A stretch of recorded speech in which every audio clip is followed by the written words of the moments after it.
ይሄ ኃይል መንግስት ይገለብጣል ወይም መንግስት ይሆናል፣ ስልጣን ይይዛል ወይም 4 ኪሎ ይገባል የሚል ምንም አይነት እምነት የላቸውም። አንዳርጋቸው ጽጌ በደሙ የሌለ ነገር የአማራ ብሔርተኝነት ነው። በደሙ የለም፣ ዝም ብሎ እየተወነ ነው። ተስማምተው ትግል መምራት ያልቻሉ ሰዎች ተስማምተው ሀገር አይመሩም።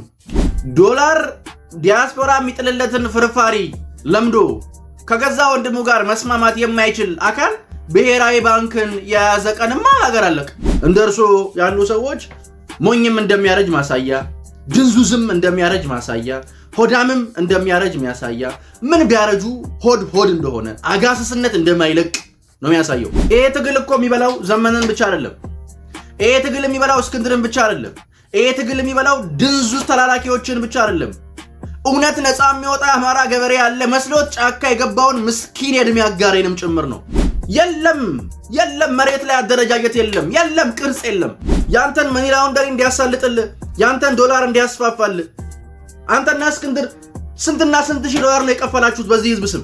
እንደው ፋኖ የምር ነፃ አውጪ ነው፣ ነፃ ያወጣል፣ ሀገር ያሻግራል፣ እንደግፈው ብዬ አብሬ ፋኖ ብል እንኳን አንዳርጋቸው ጽጌ የነካው ሻለቃ ዳዊት የነካው ጸበል አድኖ አያውቅም። የፈለገ ቢቀደስ እነኚህ ሁለት ሰዎች ሲነኩት ይረክሳል።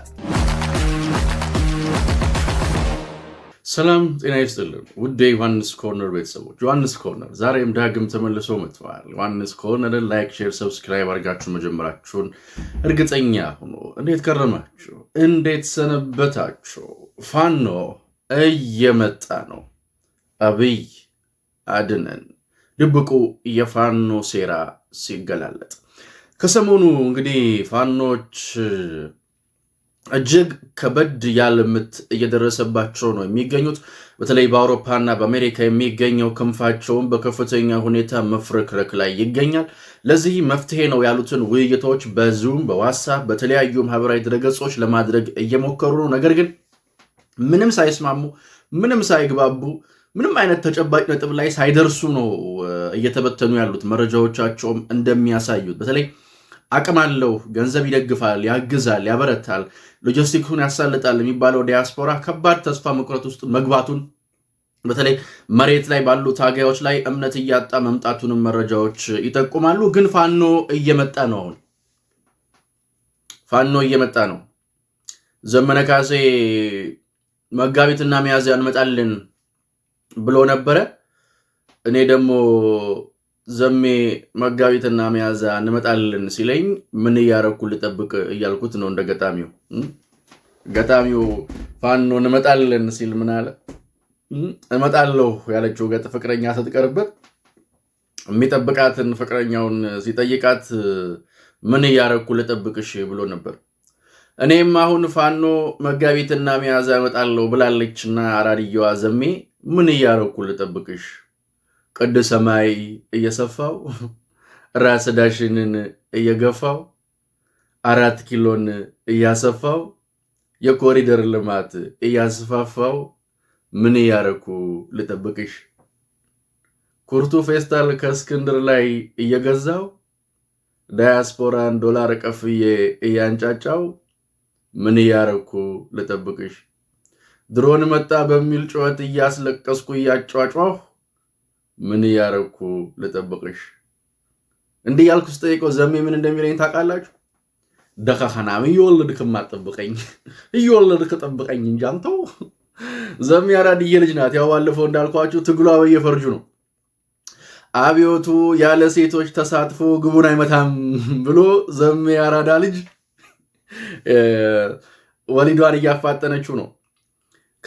ከዚህ በኋላ ማለት ነው ከ4 ኪሎ በላይ ዘመነ ስጋት የሚሆነው ለዲኬቲ ኢትዮጵያ ነው። አረ ዘሜተው አረረፍ በጣም ከባድ የህልውና ትግል ከዘሜ ጋር ያለበት አሁን ዲኬቲ ኢትዮጵያ ነው እንጂ 4 ኪሎ አይደለም። አክቹዋሊ የኢትዮጵያ ታጋዮች በዚህ አይታሙም። ወዲ ዜናውም ያኔ በትግሉ ጊዜ ጽብቅቴዋን አዜብ መስፍን በሌኒናዊ ማርክሲስታዊው ጅንጀናው አማሎ ነው ሰማሃልን ቀብዳት ይዟት ከጫካ የመጣውና ከባድ ነው።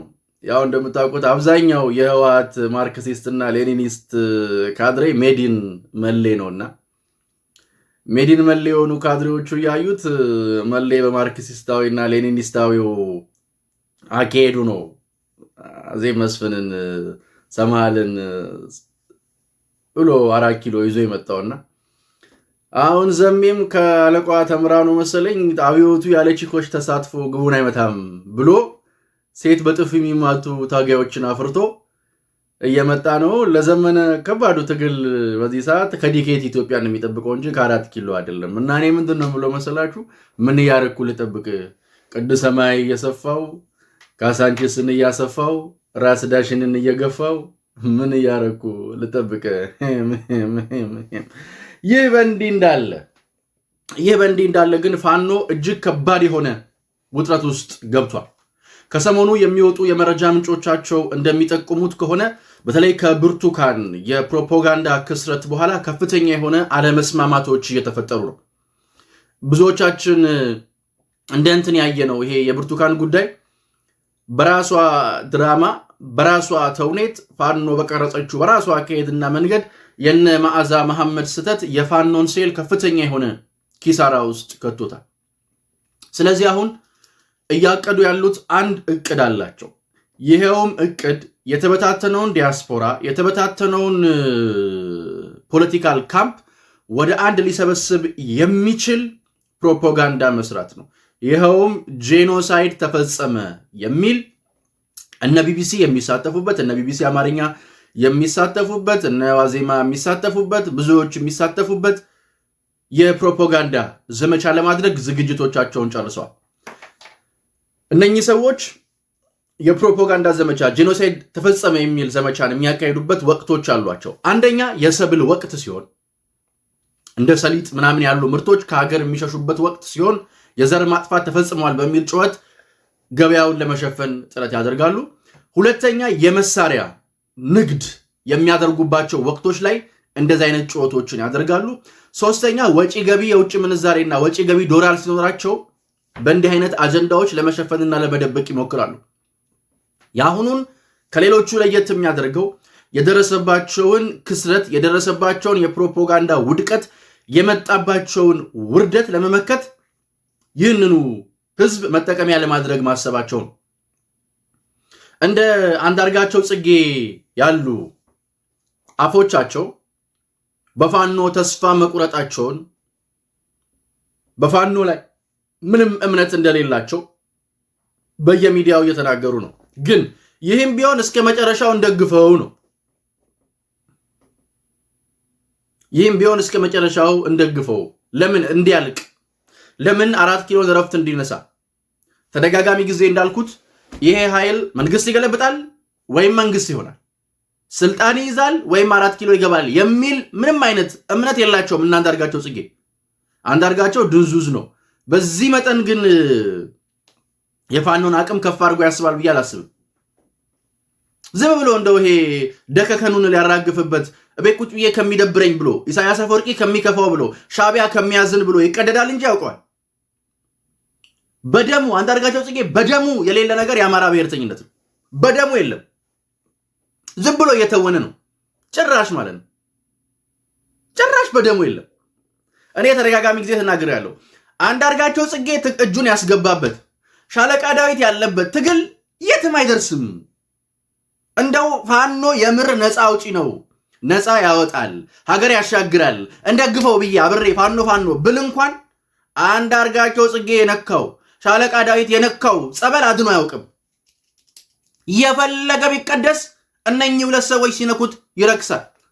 መሳይ መኮንን ያለበት ካምፕ በምን መስፈርት ነው ነፃ አውጥቶ ሀገር ሊያሻግር እንጂ? ሲጀመርም የዱርዬ ስብስብ ነው። ነፃ የሚወጣ አካልም የለም። ራሳቸው ነው ነፃ የሚወጡት ከድንቁርናቸው። በመጨረሻ ግን እየመጣን ነው እያሉ እየሄዱ ነው። ወንድሜ እየመጣን ነው እያሉ እኮ እየሄዱ ነው ወደ አምላካቸው። በጣም ከባድ ትግል ነው።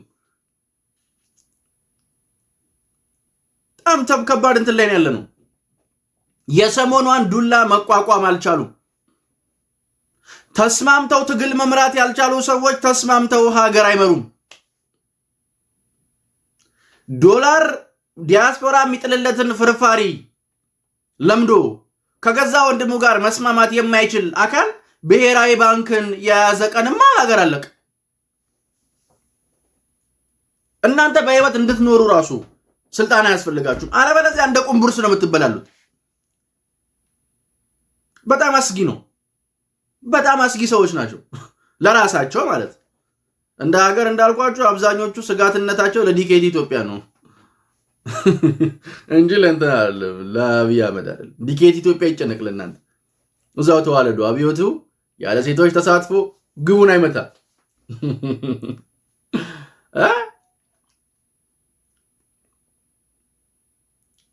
እልም ያለ በረሃ የሆነ እንደ ዘመናናት የተመለጠ ተስፋ መቁረጥ ውስጥ ነው የገቡት። ርዝራዥ የቀራቸው ተስፋ የለም። አሁን ኤርዶዋን አያድናቸውም፣ ሳዳም ሁሴን አያድናቸውም፣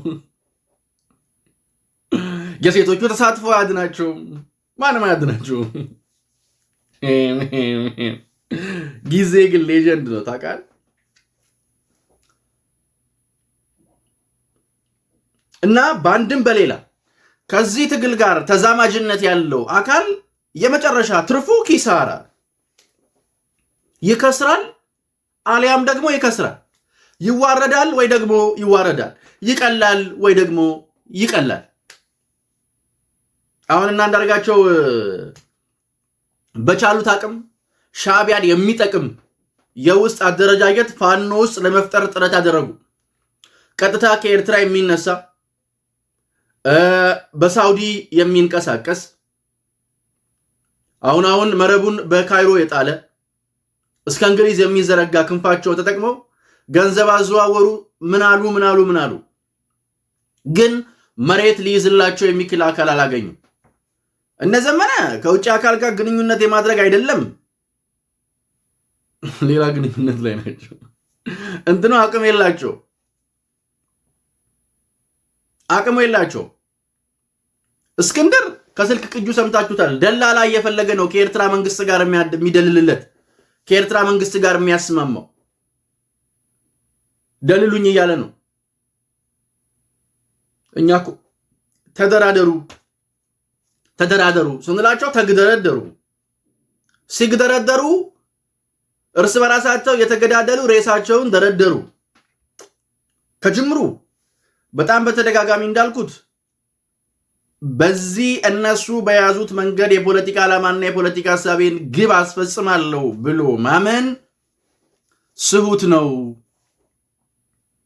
ሊሆን አይችልም።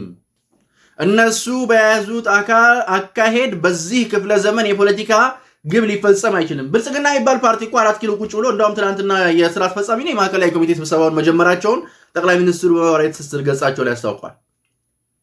እነዚህ የፓርቲነት ቅርጽ የላቸው ወይ የደና ታጣቂነት ቅርጽ የላቸው።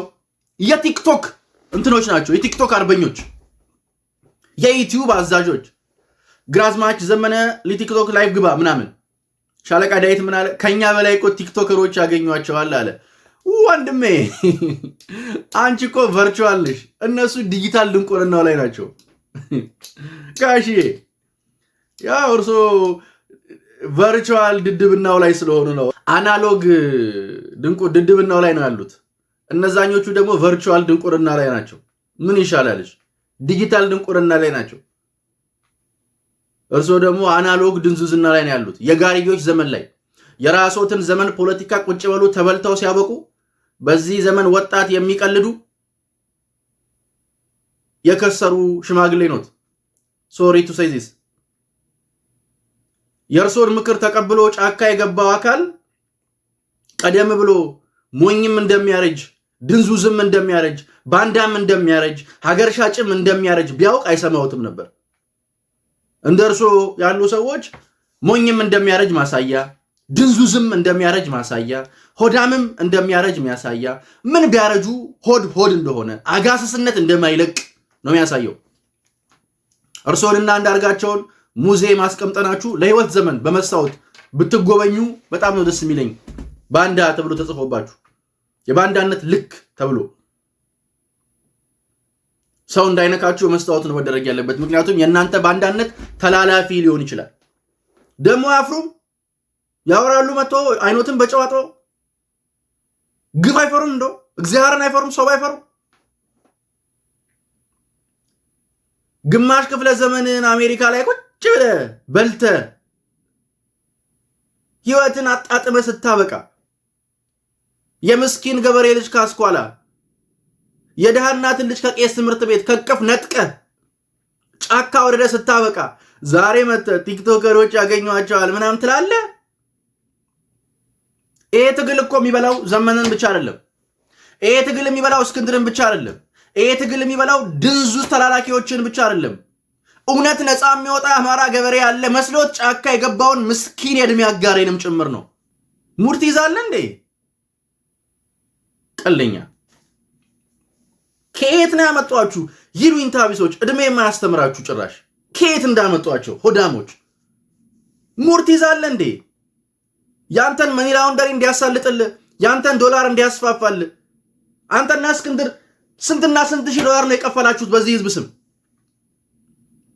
እስክንድር አንተና እስክንድር የሰበሰባችሁትን ብር ይዞ ጫካ አልሄደም። አብዛኛውን ወስደሃል፣ በልተሃል፣ አስበልተሃል። የደሃ ገበሬ ልጅ ታስጨርሳለህ እዛ። ምን አለብህ አንተ እድሜን ምን አንድ አሙስ የቀረሰውዬ እንዲህ አይነት የረከሰ ቁማር ስትጫወት አይደብርህም? የቁማር ሱስ ካለብህ ሄደ ካሲኖን ተጫወት። በሰው ነፍስ ቁማር አትጫወት። በደሃ ልጅ ነፍስ ቁማር አትጫወት። ቁማሩ እኮ ሴካና ላጥላጥ ኮንከር ምናምን አይደለም ይበላው። ጆከር እኮ አይደለም የሚያስጥለው፣ ህይወት ነው ሳብላጥ የሚያስደርገው። ያማል እንዴ? ጤና ቢስ። ከየት ነው የመጡት እነዚህ? የለም መሬት ላይ አደረጃጀት የለም ቅርጽ የለም። ይሄ ኡጋንዳና አሜሪካ ቁጭ ብሎ ካናዳና አሜሪካ ቁጭ ያሉ የኢሚግራንት ስፖንሰሮቹ እንዳይደብራቸው ነው የሚቀደደው። ምድረ ዩቲዩበር ወፍ የለችም። ኡጋንዳ ቁጭ ያለው ሴል የደሃ ልጅ ቢያልቅ ጉዳዩ አይደለም የሱ ፕሮሰስ እስኪያልቅለት። አብዛኞቹ የግሩፕ 5 ፕሮሰሳቸው እስኪያልቅላቸው ግሩፕ 5 እየመሰረቱ ያታግሉሃል እንጂ ጫካ ለጫካ ሰላም አይሰጡም። እንድትደራደር አይፈልጉም። ሰላም እንዲመጣ አይፈልጉም። ፕሮሰሱ ይቋረጣል። ኡጋንዳ ላይ ለመኖር በወር ስንት ሺህ ዶላር እንደሚልክላቸው የሚታወቅ እኮ ይታወቃል። ኑሯቸውን ይደጉማሉ እዛ ቁጭ ብለው። ስፖንሰሮቻቸው አሜሪካና ካናዳ ነው ቁጭ ያሉት ጌቶቻቸው። እነሱ እንዳይደብራቸው እሱ የካናዳ ቪዛ እስኪመጣለት እሱ ፒአሩን እስኪያገኝ በቃ የአማራ ልጅ ይለቅ። ወዳጄ እርምህን አውጣ። የሚመጣ ነገር የለም። አይመጡም። ፋኖ እየመጣ ነው። ወዴት? ወደ መጨረሻው ምዕራፍ። ወዴት? ወደ መጨረሻው ቀን። ወዴት? ወደ ያለቀለት ቀንና ሰዓት። ሌላ የሚለወጥ ታምር የለም። እመነው ይሄንን። እርስ በርቱ ተነጋግሮ መግባባት እንኳን አልቻለም። እንኳን እርስ በርሱ ተናበው ሊዋጋ። ወዳጄ ውጊያ በጣም ከባድ ሳይንስ ነው። በተለይ በዚህ ዘመን ጭራሽ አንዳርጋቸውን የመጣ እንትን መሳሪያ ለእግረኛ ወታደር አትጠቀም ትመርጣለህ እንዴ? እድሉ ማን ሰጠ የመምረጥ? እድሉ ማን ሰጠ? እነኚህ ሰዎች የሚከተሉት የጦር ስልት በጣም በሚያሳዝን ሁኔታ የጦር ስልቱን ሲነድፉት፣ ሲሰሩት፣ ሲያበጃጁት ገና ከጅምሩ ጥቂት የሰው ነፍስ የሚያስከፍል ነው ወይ? እስኪ በጥቂት የሰው ኃይል ግን መምታት የሚችል ታክቲክ እንፍጠር፣ የሰው ሞትን የሚቀንስ እንትን እናድርግናን ይባላል። ጀለስ እንደዛ ያቁልም ማስ ነው የሚያስጨርሱት። አት ኤንድ ኦፍ ዘ ዴይ ግን አብይ አድነን እያሉ እንደሚመጡ እርግጠኛ ነኝ። በድርድር ስም በጣም በእርግጠኝነት ከተከፋፈለው ካምፕ ውስጥ አንዱ ወደ መንግስት ተለጥፈው አድነን እያሉ ይመጣል። ያው ይኖርንበት አይደል? ያየነው አይደል? የጊዜ ጉዳይ ነው። ሌሎች እንትኖችንም እናያለን። መቼስ ማልጎደኒ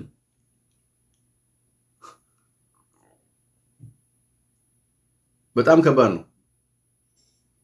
በአሻራው በልኩ እየተራመደ መውጣቱ እስኪገባው መግባት ያልወደደ ሄደ። የታል ደጁ የታል ቀየው የታል ጎራው ግዴን ስስቅ ጥርሴን ይፍራው ብሏል ገጣሚ። መንገድ ያጣ ሁሉ መንገድ ሆኖ ቀረ ብሏል ዘፋኙ። አሁን መንገድ ያጣ ሁሉ መንገድ ነኝ እያለ ነው የተቸገር ነው። ለራሳቸው መውጫ እንትን ብሏቸዋልና ከሰሞኑ በጣም በተከታታይ የሐዘን ፕሮፓጋንዳ እንሰማለን። በጣም በተከታታይ ያልተፈጸመ ጄኖሳይድ እንሰማለን። በጣም በተከታታይ በጣም ብዙ የምስል ቅንብሮችን ስለምንሰማ ተዘጋጁ። ብርቅ እንዳይሆንባችሁ እንዳደነግጡ። በቻሉት አቅም እንዲህ አይነት የወረደ ስራን ሰርተው የተበታተነ ካምፓቸውን ወደ አንድ ለመመለስ ጥረት ማድረጋቸው ስለማይቀር በጥንቃቄ የማህበራዊ ሚዲያው ላይ የምታዩትን ነገር በጥንቃቄ እዩት ነው ምለው። እኔ ግን ሁሌም እንደምለው እንደማይለወጥ አንድና ውድ ቃል አዲስ ትውልድ አዲስ ተስፋ፣ ሁሉም ጥሩ ይሆናል። ዮሐንስ ኮርነርን ላይክ፣ ሼር፣ ሰብስክራይብ ማድረግ እንዳይረሳ። የኔና የእናንተ ሀገር እንደ ልማዷ ታሸንፋለች። ፈጣሪ ኢትዮጵያና ህዝቦቿን አብዝቶ ይባርክ። ቻው፣ ቸር ቆዩ።